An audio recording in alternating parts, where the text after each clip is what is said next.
Welcome back to the Tech Talks Daily Podcast, a place where we demystify complex technologies every day and provide real-world examples of how technology is transforming businesses and reshaping entire industries.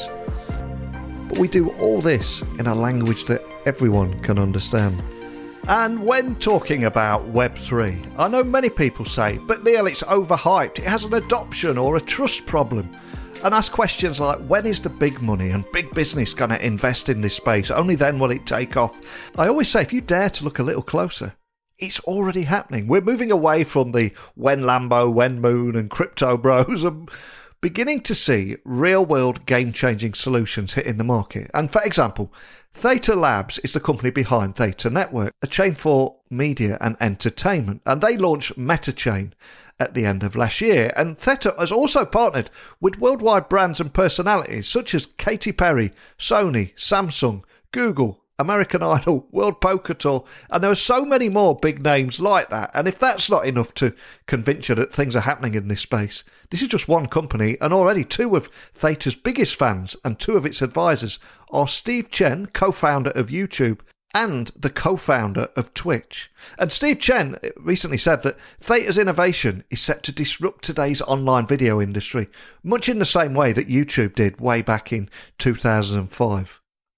So upon hearing more about all this, Wes Levitt appeared on my radar, and he's led strategy throughout this groundbreaking time in Theta's history. So I invited him on the podcast today to provide an overview in a language that everyone can understand, and also talk about how Web3 can unlock value for existing content creators and platforms, and how the future of digital entertainment lies in Web3, and much more. So yes, you guessed it, buckle up and hold on tight, because no matter where you're listening in the world, it's time for me to beam your ears all the way to Amsterdam, where Wes Levitt is going to join me on the podcast today to talk about all this and much more. So a massive warm welcome to the show, Wes. Can you tell the listeners a little about who you are and what you do? Yeah, sure. Thanks for having me on the show, Neil. So my name is Wes Levitt. I'm head of strategy at Theta Labs. So I lead the business operations, marketing, overall strategy of Theta Labs and the Theta blockchain and Theta Network we've created. Awesome. I'm excited to have you on the podcast today. But before we get too excited talking about all the great things you're working on and the cool projects, etc., I'd love to find out more about how you got your current role. Can I ask you share your origin story, where your passion for tech came from, and ultimately what put you on the path you're on today? I originally was dabbling in crypto in pretty early days because I was an early Redditor. So if you happen to be around in those times, Bitcoin was pretty popular. It's one of the first forums where it was outside of bitcointalk.org, where there was a lot of discussion and community around Bitcoin. So around 2011, 2012, I had been buying and selling a little bit of Bitcoin, totally meaningless amounts in the scheme of things, and some Ethereum earlier. So bought it at 10, sold it at 20, and thought I was a genius, that kind of thing. But I wasn't really seriously into the space. I was at the time working on my career in real estate and finance, and was working in real estate private equity firms in the Bay Area.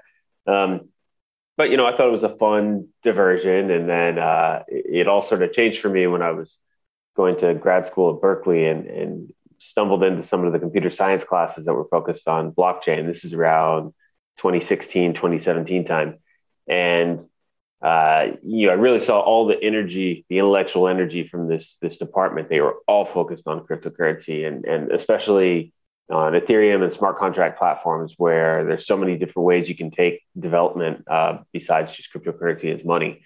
And so I started to get pretty interested. And then that obviously coincided with the 2017 run up where the entire world started to take notice. So around that time, I realized this is something that's one I wanted to be involved in full time, but also it was viable. It was no longer an interesting side project worked on by a bunch of folks. I saw real talent just diving headfirst in the space. And so that was my cue as well. I wanted to get involved. And the way it happened with Theta Labs is one of my classmates there, he actually was interning at one of the seed investors in Theta Labs. So just over a card game one night, we were talking about the crypto space, and I mentioned I had been spending some time working on projects independently and thinking about moving full time. And he introduced me to their portfolio company, Theta Labs, and it all went from there. I met the team and started working with them part-time on the side, and then quickly realized we clicked and then had the same vision for what we wanted to build at Theta. So I joined the team in February of 2018. Wow. And one of the reasons I always ask that question, it's like that origin story that is so valuable. And the fact that a random card game would actually put you on the path to Theta Labs, which is also the company behind Theta Network. And for anyone not aware of it, it is the leading chain for media and entertainment at the moment. But for people that are listening, hearing about you for the first time and are probably outside of this space, outside of the world of the crypto bros, etc. Can you tell me a little bit more about the story behind the company and those problems that it set out to solve with tech? Yeah, sure. So about 2 years before I joined, it was founded as Sliver TV, which is a VR gaming streaming site. So they would do both regular esports streaming, sort of like a Twitch, and then they also pioneered and patented several forms of going to game tournaments like for League of Legends or CSGO, these type of games. And they would, at the stadium with 20,000 people in it for this tournament, they would plug into the feed of the game itself, render what was just your regular first-person shooter type game in 360 VR, and then allow viewers to insert themselves. So they're actually like an observer in the game, and they could watch it from, a bird's eye perspective, or you could be standing almost like on the field of play with VR headsets to use it. So they made a lot of great progress in that. But an issue they ran into really early was that the CDN costs, content delivery network. So basically you're paying your Amazon or your Akamai to move all this video from where it's stored to the users. Their costs are astronomical. It was costing 50% of the company's monthly expenses just to be able to distribute video to users. And so I realized this isn't sustainable when you're a small startup, even if you're starting to gain some user traction. So they started putting their heads down and trying to figure out what's a way we can reduce this cost. And something kind of unique about the streaming world is that depending on what you're watching, there tends to be clusters, especially in live streams, clusters of users in a relatively tight area watching the same stream. So it dawned on that if you could have a peer-to-peer network where that video is distributed to a few users, but then all those local users share it with their other peers nearby, other people, say in the same town or the same, couple 100-kilometer radius, that's a way to distribute video more efficiently, and it takes some of the burden off of us as a platform. In other words, cryptocurrency comes into it is, that's been tried before, but it hasn't really worked because users say, why would I allow that or do it? I'm not getting anything out of it. But if you introduce token rewards to these users where they're effectively getting paid for providing this service to the network, then it starts to become really interesting. Analogy we use a lot is, think of it as like an Uber or Airbnb, where you're monetizing an unused resource. Like this vacation house is sitting here unused when you're not using it. Why not be able to increase the amount it's used and profit from it? Well, same thing if you're watching a video and you have a great internet connection, you can send it to 5 other users in the area. It costs you basically nothing, but you can earn tokens for doing that. So it's almost like a sharing economy type of play. And so then once they started their Series A, they had done and launched the subsidiary around this blockchain network, Theta Labs, in 2017, led by DHVC and W1. And I joined shortly after that to help them build out what this crypto economy is going to look like and actually launching the blockchain. And so I missed your question earlier about where the passion for tech came from. This kind of explains it. I was working in staid real estate investment where it's the same job that's been done for about 50 years. It's not the most exciting thing in the world. And then when I saw these guys dealing with these big problems and just totally blue ocean type strategies to attack these and creating brand new protocols to fix their problems, it's just a very exciting space to be in and very interesting to have these unique problem spaces. And it's totally open for how you can come up with brand new solutions to solve them. Love that. And it's like that old Steve Jobs quote, isn't it? You can't join up the dots until you look back, and then it all seems to come together when you look back on how it led you to Theta Labs, right? Yeah. And of course, fast forward to the end of 2022, and you guys launched Metachain, which is the new customizable, highly scalable blockchain designed for media and entertainment businesses. And although this space can be daunting for newcomers and it can hold back adoption for that very reason, what put you guys on my radar was how it was built from the ground up to be user-centric, simple, and an intuitive platform. Can you expand on that? Because it feels like a refreshing approach, especially in this industry. Yeah. So it's as you said, we're focused on media and entertainment companies, both because of our background coming out of a video platform, but also most of the early seed investors and Series A investors were in that space as well, like Creative Artist Agency or BDMI, Bertelsmann. Samsung and Sony both invested based on this new vision of entertainment. So that's always been in our DNA and what we focus on. And so we're not, while Theta is a EVM compatible blockchain, it's totally open source. So anyone can build anything they want on it, just like you could on Ethereum. As a team, what we are helping to build on it and what we encourage are these use cases focused on media and entertainment. That's our way we're differentiating rather than trying to boil the ocean there.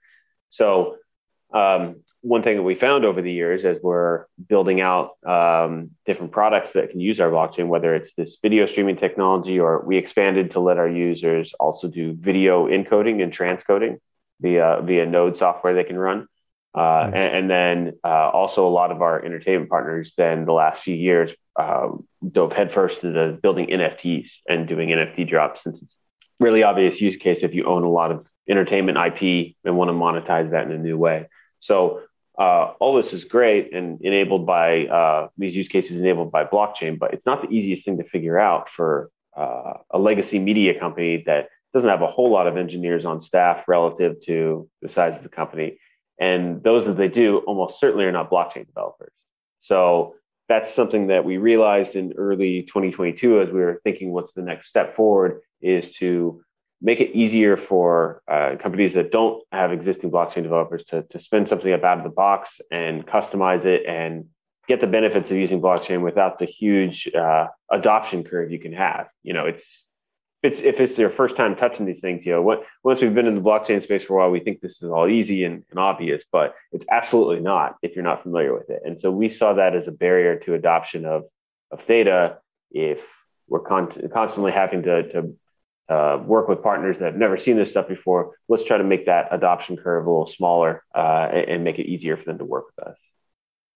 And when reading about adoption in this space, so many people will keep asking about, but when's the big money? When's big businesses entering this space? And I always say it already is. I mean, if we look at Theta, for example, you've already partnered with worldwide brands and personalities such as Katy Perry, Sony, Samsung, Google, American Idol, World Poker Tour, and I could go on. So can you tell me more about these big partnerships and what you think it means for the future of this space? Yeah, we think it's a big part of our strategy. We have sort of a two-pronged approach. We work with large enterprises that we've built relationships with, and then we also, on the other hand, focus heavily on encouraging the Theta community and developers to from the ground up build new protocols via hackathons, via funding new startups, and having our developers work with theirs to be able to understand the inner workings of Theta. So. We'd like to emphasize both, but for the big enterprise partners, we think it's really valuable because the legitimacy it brings when you see these big brands come on does have an effect. And it certainly is true that for everyone that we sound like a World Poker Tour, the fact that we had already been working with Katy Perry and that Google Cloud was running one of our validators, these things help ease those growing pains when you're trying to get big enterprises to adopt new technology. Because it can very much be an uphill battle to introduce for one of their working groups to work with Theta or any other cryptocurrency. They have to get it through their legal departments. They have to run it up several chains through of management. And there's a lot of no's from people that are skeptical about cryptocurrency. And events like FTX collapsing, these things do not help. So we see it as critical that we work hard to build these enterprise relationships, and then we maintain them and do well by them so that when we're talking to another legacy company that may be a little skeptical about cryptocurrency, we can say, Well, you're not the first one sticking your neck out here. There's lots of other companies we work with.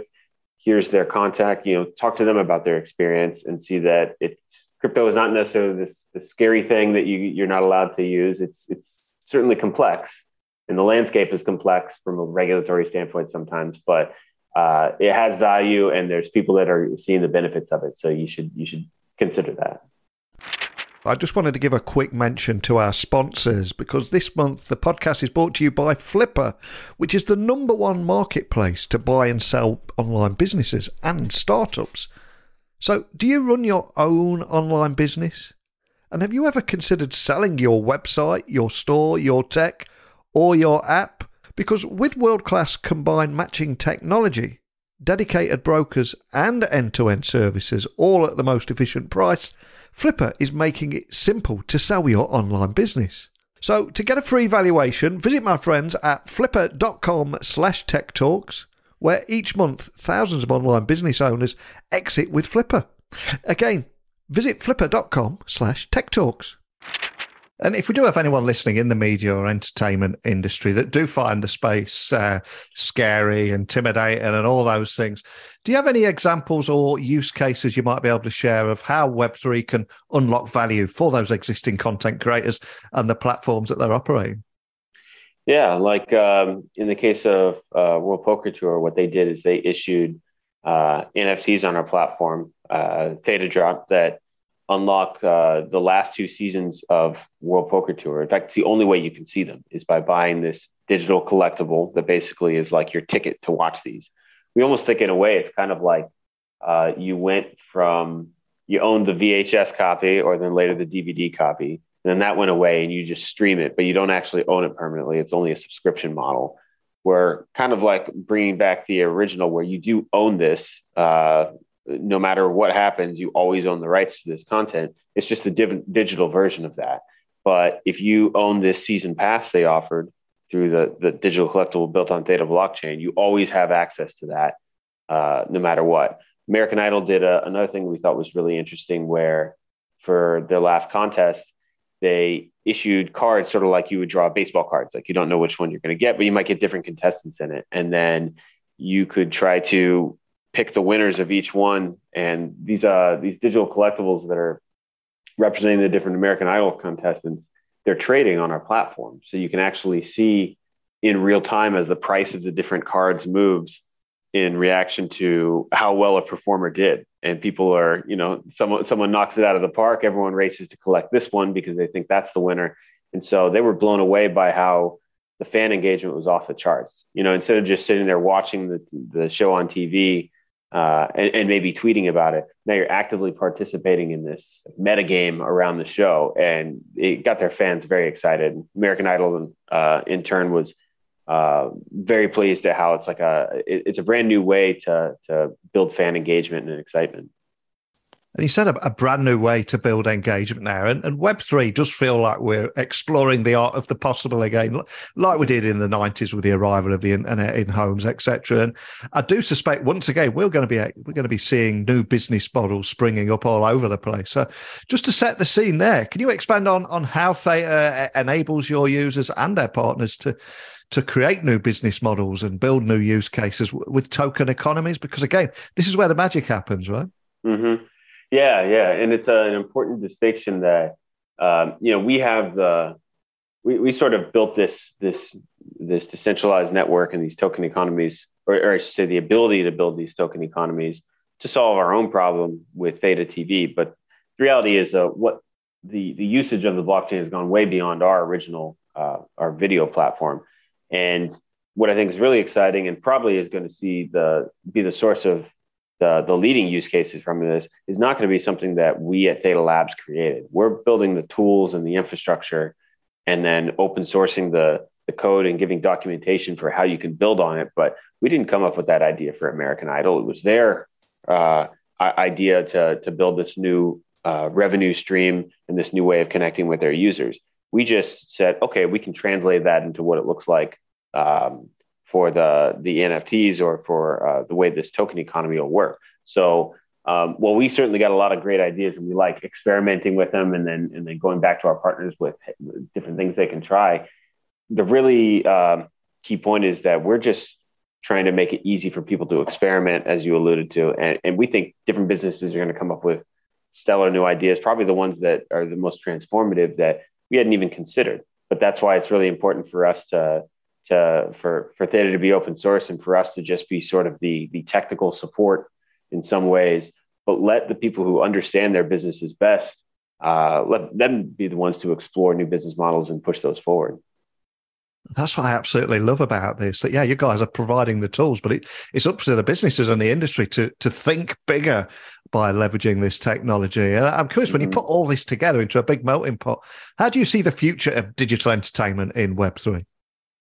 Yeah, I think there's a lot of different ways it can and is already going. Obviously, the one that got the most attention in the last few years, and certainly in high watermarks of prices, is just the digital collectible or profile picture. It's sort of just a scarce piece of art that has certainly a lot of supporters, and there's a lot of people that have built that on Theta as well, and they have their place. But I think what's really going to drive the next step is the use cases that have more interesting utility associated with them. Like if you buy this digital collectible and it provides you sort of like a entry into a fan club, like if you have your favorite band and you have this collectible from them, then that means anytime you go to one of their shows, you're VIP, or it gives you the right to, like if you go to, we're working with it's unannounced yet, so I won't go into too much detail, but we're in talks with a football club, relatively minor one. It's not Manchester United or Arsenal or anything like that, but one that's really innovative, that wants to use it as a way to, like, they'll issue when you go to any match, and you can collect, like, say if you went to all of them in a season, combine it into one that shows that you went to every game this season, and then that is bragging rights for one, of course, but also means, like, from then on, you always get these benefits when you go to a match or at the stadium. And so it's going to go beyond just a cute picture, and I've got the only one, so therefore it has value. We think meshing it with things users actually want in the real world. That's going to be, I think, an aha moment for the folks that aren't in crypto yet, but all of a sudden they're going to say, this looks just like something I've seen before, just a digital upgraded version of that. Well, it sounds exciting, that does. I invited you on the podcast today to demystify and simplify what you do. Put it in a language everyone can understand to increase adoption and understanding. And I just suspect there's people listening all over the world wondering who this innovative football club is. And although we have focused on giving an overview today, I suspect there will be loyal members of your community listening for teasers like that innovative football club. But is there anything else that you can share or teasers you can leave us with about what they can expect in 2023? Yeah, we're just driving forward, and despite this bear market, it's not our first. We've seen these cycles in the crypto space before, and they're never pleasant. It makes it harder from our perspective when we're trying to work with potentially skeptical enterprise partners that they've seen the headlines. They think now it's too much risk to bring this to my boss. Sure, that's all a headwind, but like I said, we've seen this before, and we just focus on continuing to drive innovation forward. And I think we're better positioned at Theta than most to do that, because if we were operating a derivatives exchange, I would say yes. Okay, you're kind of in the crosshairs these days. I would watch out. But what we're doing is really not touching on any of the issues that regulators are bringing with cryptocurrency across the board. We're not offering crazy leverage. We don't custody user funds. It's nothing like that. We're basically a technology company helping entertainment companies or even small content creators use token economies to build a business model or build their fan engagement. I think that will, to some extent, let us sidestep the red flags that are being thrown all over the place for, say, lending products or exchanges that are custodying users' funds with no transparency. We're just not operating in that space. So I'm excited that we're going to, at least relative to the rest of the crypto space, I think we're going to keep going strong. I guess one thing to tease is there is a new media company or they are not new, but new to our community in Southeast Asia that we have begun working with that we're going to be rolling out in Q1. So I think that'll, since we haven't done a huge amount of work in Southeast Asia before, I think that'll be exciting because it's a whole new region where I understand crypto adoption is has done very well, and I think they're going to be receptive to what we're doing. And just as you said that, I can hear Discord and Telegram groups lighting up, people with corkboards in front of them, joining up pins with cotton, trying to join up the dots there. So yeah, the community investigators have already taken off. That's okay. We love the enthusiasm, and it's I understand the position. We would love if we could say more. It's we can't usually announce something just the minute the ink is dry on the paper, and we got to work with them. But I get it. It's exciting. It must be frustrating, though, because the community want to hear nothing but news on partnerships, etc. And you secure some of them partnerships, but immediately you're locked down to NDAs. So it must be challenging. Yeah, it is. It's definitely it puts us in a weird place because obviously we'd like to share with our community new developments, especially because a large number of them are themselves developers in Theta ecosystem. It's not just them uninterested third parties or just token holders wondering about this. They want to see what is moving forward in the Theta ecosystem so they can potentially build with them or build something similar. So we'd love to be able to share more with it. Oftentimes we are either held by an NDA or a team wants to experiment first. And once we have a fully fleshed product, then announce it. Or sometimes, a lot of these times you sign a partnership and it's just that, we come to an impasse and maybe it wasn't the best fit. And it's kind of, we're continuing to work with them a little bit, but there's not really a whole lot of progress to show at that point.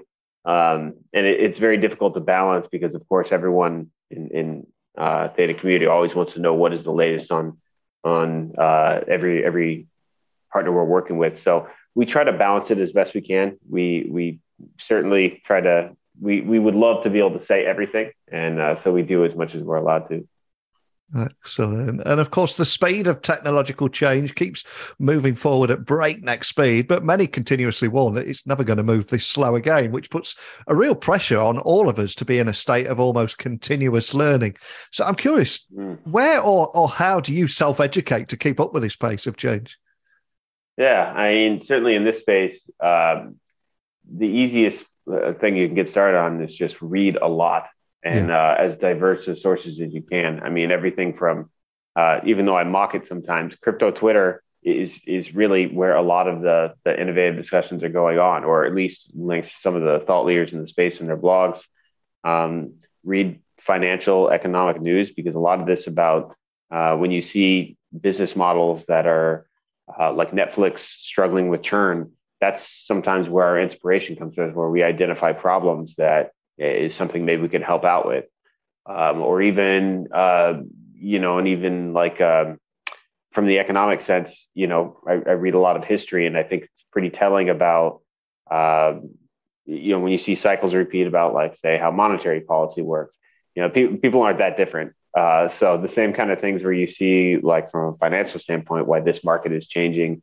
It probably happened in Rome and in UK at some point. Like, these things always continue. So if you're seeing something that historically was a problem and it's still a problem, that's probably something that's a good use case to work on, because it's clearly something that throughout the ages has been something that people haven't been able to solve. And as you said, the pace of technology is increasing at such a rate. I don't think it's arrogant to say that if this problem has been around for 1,000 years, this might be the time that it's solved, because the rate of change is so fast. I mean, it's almost impossible to say even 10 years what these different emerging technologies can accomplish. 100% with you. And we've covered everything from your origin story to the road for Theta. And before I let you go, what's the best place for people listening, hearing about you for the first time, to talk to your team online, connect with the community, or find out anything and explore more about Theta? What's the best starting point for everything? Yeah, sure. So obviously our website's easy if you just want to see what the latest headlines are, what we're working on, or get the sort of basic overview. Check out the documentation or our GitHub. That's at thetatoken.org. You can also find links to our Twitter and Discord on there, which are our biggest channels where our community gets together. And on Twitter, it's Theta_Network. And then Discord, the links on our website. Awesome. Well, I'll add all those links to the show notes so people can find you nice and easy. Love learning more about your origin story, what put you on this path. And also, for me, it was an excellent opportunity to learn more about Metachain and where things are heading, including some of those big partnerships you've got there. But more than anything, just thank you for taking the time to sit down and share that with me today. Yeah, great talking to you, Neil. Thanks a lot. So there you go. Everything you wanted to know about Theta that you might have been afraid to ask, and all wrapped up in a language that everyone can understand. But more than anything, I think it was that very human and personal origin story of Wes's there. And as I said at the very beginning of this podcast, there's some big heavyweight names here being mentioned in today's episode. Katy Perry, Sony, Samsung, Google, American Idol, World Poker Tour. Not to mention Steve Chen, co-founder of YouTube, being one of the advisors.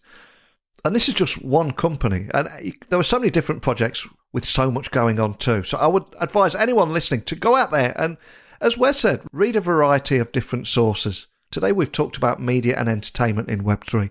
But I urge you to go out there and read about other industries and how they're being transformed and what the future of these industries will look like in Web3 too. That's got to be better use of your time than scrolling down coin market cap or doom scrolling down the latest headlines. So do your own research. Go out there and let me know if there's anything that you find that you think would be interesting that we could get on the podcast too. I'm open to talking with each and every one of you. You've heard from me and Wes today. I'll turn the microphone over to you, let you have a say too. So please email me, techblogwriter@outlook.com, Twitter, LinkedIn, Instagram, just @NeilC.Hughes. We'll keep this conversation going and we'll tackle a completely different topic together tomorrow. So a big thank you for listening as always, and until next time, don't be a stranger.